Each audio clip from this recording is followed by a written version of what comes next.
Hello बच्चे लोग, स्वागत है आपका द वर्ड बुक चैनल पे। जहां आज की वीडियो में हम क्षेत्रफल से संबंधित कुछ क्वेश्चन के सॉल्यूशन करने वाले हैं। पिछले वीडियो में क्वेश्चन नंबर 75 तक के सॉल्यूशन हमने देखा था, तो आज उसके आगे के सॉल्यूशन देखेंगे। ये सारे के सारे क्वेश्चन वो क्वेश्चन है जो 2024 के पिछले साल के बोर्ड एग्जाम में आए हुए थे 10th में, तो आगे के एग्जाम के पर्सपेक्टिव से भी इम्पोर्टेंट हो सकते हैं, तो ध्यान से देख लो, समझ में आ जाएगा आपको।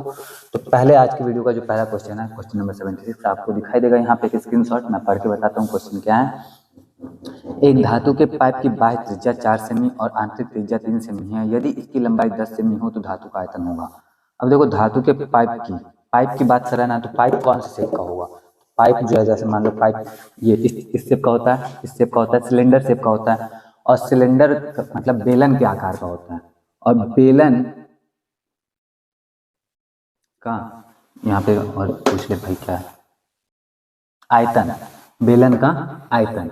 तो बेलन का जो आयतन होता है ना, उसका फॉर्मूला होता है हमारा पाई आर स्क्वायर एच। लेकिन जब बेलन इस तरह का हो, जैसे मान लो ये बेलन शेप है हमारा, सिलेंडर शेप, और अंदर से खोखला हो, तो अंदर से खोखला हो तो इसकी दो त्रिज्या हो जाती है। एक आंतरिक त्रिज्या जो कि 3 सेंटीमीटर है, और एक बाह्य त्रिज्या जो कि 4 सेंटीमीटर का है। तो 4 सेंटीमीटर और 3 सेंटीमीटर, इसके आंतरिक त्रिज्या और बाह्य त्रिज्या वाला खोखला बेलन हो, तो खोखले बेलन का जो आयतन होता है वो होता है हमारा पाई R1 square minus R2 square H. तो ये R स्क्वायर जो था उसमें R1 स्क्वायर R2 स्क्वायर हो जाता है, जहाँ पे R1 बाह्य त्रिज्या है और R2 आंतरिक त्रिज्या है। अब इसको वैल्यू यहाँ पे हम रखेंगे। आंतरिक त्रिज्या R1 की बात करें तो R1 हमारा बाह्य त्रिज्या है जो कि 4 सेंटीमीटर का है, और R2 जो है वो हमारी आंतरिक त्रिज्या है जो कि 3 सेंटीमीटर का है। तो इस पर हम पुट करते हैं वैल्यू। पाई की जगह 22/7, R1 की जगह पे 4 का स्क्वायर, R2 की जगह पे 3 का स्क्वायर, और H की जगह पे ऊंचाई कितनी थी देख ले भाई, 10 सेंटीमीटर। तो H की जगह पे हम 10 रखते हैं क्योंकि ऊंचाई इस बेलनाकार पाइप का 10 सेंटीमीटर है। अब इसको सॉल्व करेंगे, हमारा आंसर आएगा। चलो सॉल्व करें। 4 के स्क्वायर में से 3 का स्क्वायर गया, यानी 16 में से 9 गया। तो 16 में से 9 गया तो आ गया 7। 22/7 गुने 7 गुना 10, 7 से 7 कट गया, 22 गुना 10 बराबर 220 सेंटीमीटर क्यूब। तो इस क्वेश्चन का जो राइट आंसर है वो हमारा 220 सेंटीमीटर क्यूब। अब देख लें कौन से ऑप्शन में, एक बार ऑप्शन बी में है ये, तो ऑप्शन बी में हम करेंगे टिक, और ये क्वेश्चन हो गया हमारा सॉल्व। बढ़ते हैं आगे अगले क्वेश्चन पे। क्या है हमारा अगला क्वेश्चन, देखते हैं उसको। आपको ऐसे ही स्क्रीनशॉट दिखाई देगा एक छोटा सा, और मैं पढ़ के बताऊंगा क्वेश्चन। तो क्वेश्चन है क्वेश्चन नंबर 77। यदि किसी शंकु के आधार की त्रिज्या r और इसकी त्रिज्या ऊंचाई l हो तो शंकु का वक्र पृष्ठ क्या होगा? देखो, शंकु के आधार की त्रिज्या r है और इसकी त्रिज्या की ऊंचाई l है, तो इसका वक्र पृष्ठ क्या होगा? शंकु का जो वक्र पृष्ठ का फॉर्मूला होता है वो होता है पाई आर एल, जहाँ पे r उसके आधार की त्रिज्या और l इसकी त्रिज्या की ऊंचाई होती है। तो एक शंकु जिसके आधार की त्रिज्या r और त्रिज्या की ऊंचाई l हो, उसका वक्र पृष्ठीय क्षेत्रफल जो होगा वो पाई आर एल होगा। यहाँ पे सिंपली हमसे फॉर्मूला पूछा है और फॉर्मूला ही हमने बता दिया है, तो सॉल्व करने जैसा कुछ है नहीं, यही इसका राइट आंसर है। देख लो, पाई आर एल ऑप्शन बी में है, तो यहाँ भी ऑप्शन बी पे ही हम करेंगे टिक, और बढ़ेंगे आगे अगले क्वेश्चन पे। तो क्या है अगला क्वेश्चन? Question number 78। 14 सेंटीमीटर व्यास वाले अर्धगोले का कुल पृष्ठीय क्षेत्रफल क्या होगा?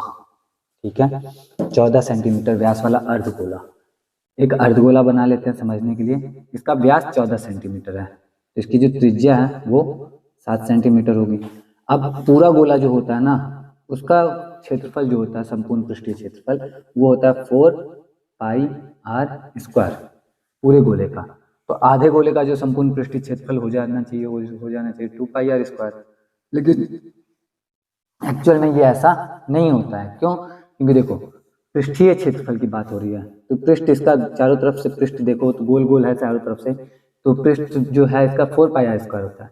जैसे इसको हाफ करते हैं तो पृष्ठीय क्षेत्रफल जो ये वाला पार्ट है, ये वाला, ये तो सारा का सारा हमारा 2 पाई आर स्क्वायर होता है, लेकिन साथ में ये वाला जो पार्ट होता है, ये अब एक गेंद है, गेंद को आप बीच से काटो तो ऊपर से इधर से देख, ऐसे था गेंद पूरा, ठीक है, हमारा ऊपर से हमने काट दिया, तो क्या अब आधा गेंद दिख रहा है हमें, और उसको जब सामने से देखते हैं तो सामने से तो इस तरह से पूरा गोल ही दिखता है ना। तो इसका क्षेत्रफल जो होता है वो भी तो इसके पृष्ठ का ही भाग होता है, तो इसलिए इसका क्षेत्रफल यानी कि वृत्त का क्षेत्रफल इसमें ऐड हो जाता है, वो आता है पाई आर स्क्वायर। इसलिए एक अर्धगोले का जो संपूर्ण पृष्ठीय क्षेत्रफल होता है वो होता है 3 पाई आर स्क्वायर। अब 3 पाई आर स्क्वायर में इसमें 3 की जगह 3, पाई की जगह पाई ही रखते हैं क्योंकि हमारे ऑप्शन में भी पाई ही रखा हुआ है, और आर स्क्वायर की जगह पे हम 7 का स्क्वायर रखते हैं। तो 3 गुणे 49 पाई, 9 तिया 27, 4 तिया 12, 147 पाई सेंटीमीटर स्क्वायर आंसर। तो 147 पाई सेंटीमीटर स्क्वायर देख ले कौन सा ऑप्शन में है, ऑप्शन ए में ही है। तो ऑप्शन ए पे हम यहाँ पे टिक करेंगे और ये क्वेश्चन भी हो गया हमारा सॉल्व। बढ़ते हैं आगे अगले क्वेश्चन पे। क्या है अगला क्वेश्चन?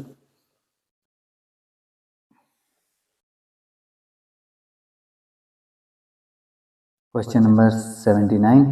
एक शंकु का आयतन दिया हुआ है, इसके आधार का क्षेत्रफल भी दिया हुआ है, तो इसकी ऊंचाई है।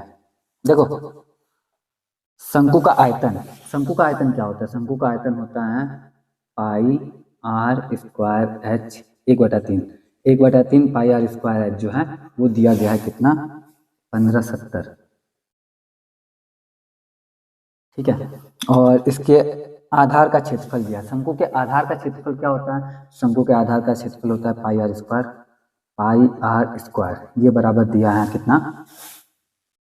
314 सेंटीमीटर क्यूब यहाँ पे, और यहाँ पे सेंटीमीटर स्क्वायर। अब पूछा इसकी ऊंचाई क्या है, कुछ सॉल्व करने के लिए यही क्या, पाई आर स्क्वायर का वैल्यू हमें मालूम ही है, पाई आर स्क्वायर का वैल्यू इसमें पुट कर देंगे तो हमें क्या होगा, एच का वैल्यू मिल जाएगा। चलो इसका वैल्यू इसमें रख देते हैं, तो ये लिख लेते हैं 1/3 पाई आर स्क्वायर की जगह पे हम रखते हैं 314, और एच की जगह पे एच बराबर में 1570।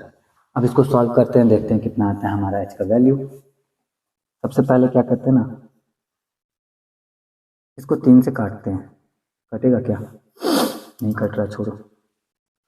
4 1 5 3 8, ये 3 से कटेगा नहीं। तो 314 को देखो ये आ जाए, 4 पचे 20, 3 पचे 15, 14 पचे 70, ये इससे 5 बार में कट रहा है।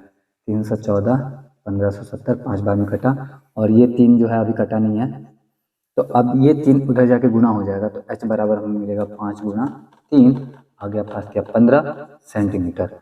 तो इस शंकु की जो ऊंचाई होगी वो 15 सेंटीमीटर होगी, और 15 सेंटीमीटर हमारा ऑप्शन बी में है, तो ऑप्शन बी पे हम टिक करेंगे, और ये क्वेश्चन भी हमारा सॉल्व हो गया। बढ़ेंगे आगे हम अगले क्वेश्चन की तरफ, जो कि हमारे इस वीडियो का लास्ट क्वेश्चन है, क्योंकि क्षेत्रफल वाला टॉपिक चल रहा है। तो यदि एक गोले की त्रिज्या 2r है तो इसका आयतन होगा। गोले की त्रिज्या 2r है, गोले की त्रिज्या वैसे r होता है, लेकिन यहाँ पे गोले की त्रिज्या जो है वो 2r है। ठीक है, तो इसका क्या पूछा? आयतन। तो गोले का जो आयतन होता है वो होता है क्या? 4/3 पाई आर क्यूब। जहाँ पे ये गोले, ये r जो है रेडियस के लिए लिखा गया है।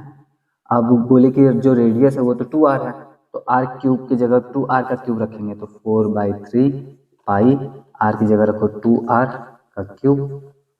चलो करें आगे, 4/3 पाई 2 की जगह पे रख देंगे 2, 8 हो गया, 8 r क्यूब, हो गया 8 चौका 32/3 पाई r क्यूब।